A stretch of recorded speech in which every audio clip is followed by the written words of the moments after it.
Hello guys, it's Weng again. Kumusta po kayo? Welcome sa ating YouTube channel. Ayan po guys, papakita ko sa inyo ngayon. Ito yung ating sapote, no, black sapote guys. Ito po, no. So kain tayo guys. Ayan, para sang chocolate guys, chocolate cake or chocolate pudding, parang ganun siya guys. Hindi mo mawarin na kung anong lasa. Okay guys, for this video, it's Weng again. So nandito tayo ngayon guys. May nakita tayong isang puno. Itong puno na ito guys, lagi talaga naming nadadaanan kasi nasa Center Island lang kasi siya, no, sa kalsada ba. Nasa Center Island po siya, no.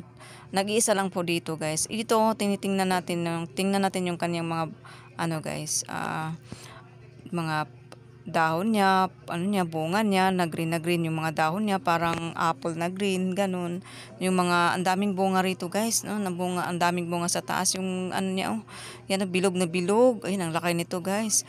Yan, sobrang dito guys, ang daming bunga sa taas, no. Kung mamunga ito guys, napakarami, kaya lang, yung hinog nito guys, minsan lang natin mamataan yung hinog niya. So, lagi kaming dumadaan dito, kaya lang hindi ako makakuha talaga ng hinog, hilaw lagi guys. Yan pong mga bunga niya naman, maaabot lang guys. Yan. So kaya lang kasi pagka hinog, siguro may iba na nakukuha. So hindi talaga ako maka-timing na makakuha ng hinog nitong kahoy na ito o prutas na ito guys, no.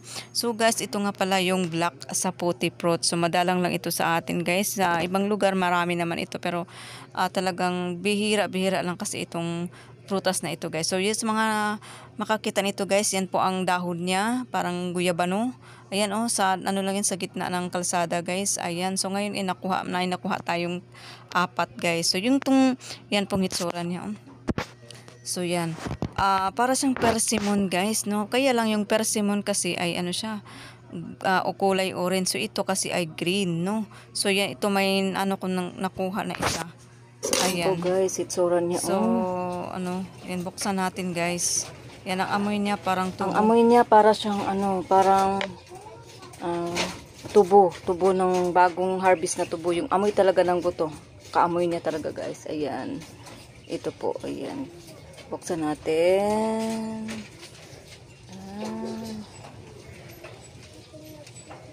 Ayan po guys. Ngayon, ito po yung pinakabalat. Itim po, ha. Yan, itim. Yan. Lasa itim. Itim po, no? Itim po siya, guys. So, yan, tikman natin.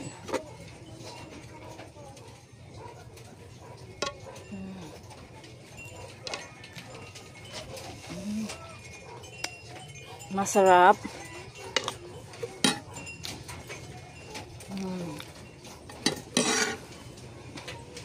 Parang kamote na, parang yung bang kamote na malambot masyado yung pagkaluto. Parang ganun yung lasa niya. Pero,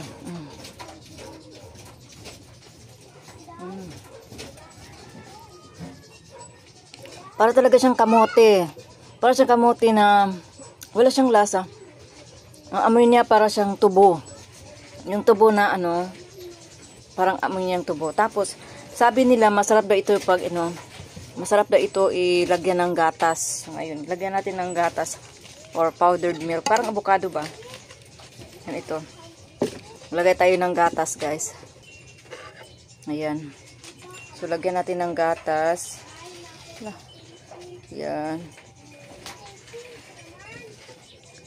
Lagyan natin dito sa iba. Kasi masarap din kasi ito pag lagyan ng gatas, guys. So, yan. Yan tayo.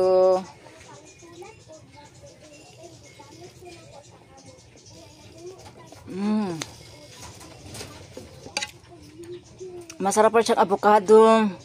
Siguro, matamis naman siya. Mayroon naman siya, pero hindi kasing tamis ng sa chocolate,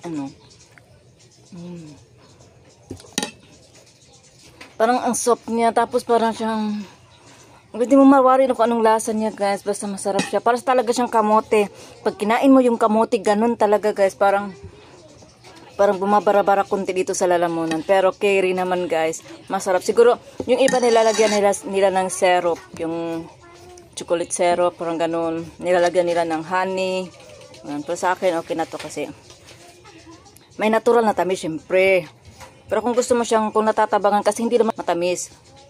Kaya pala ideal pala ito kainin sa mga diabetic person, may diabetic kasi mataas din kasi ito sa ano, vitamin C, and then ito po ay walang sugar, siyempre, di ba? Kaya ito pala ay panghimagas ng mga ano, bilang pamalit ng mga panghimagas sa mga may ano diabetic na ano, tao. Ayan. Kain tayo, ang sarap. So ayan po guys, napadami tuloy kain ko kasi ang sarap, hindi siya nakakaumay kainin, parang naman siyang avocado. So guys, ito ay mayaman sa vitamin C at sa fiber, no? So bagay na sa mga lalo sa mga diabetic person, ito pong pinapakain sa kanila bilang pahimaga. So yan po, parang chocolate lang din siya guys. Parang chocolate cake, yun ang hitsura niya, no? So sa market hindi pa masyado makikita guys. Yan po ay kung ano kan makakita kayo dyan, ito ay black sapote fruit. Ayan po, yan.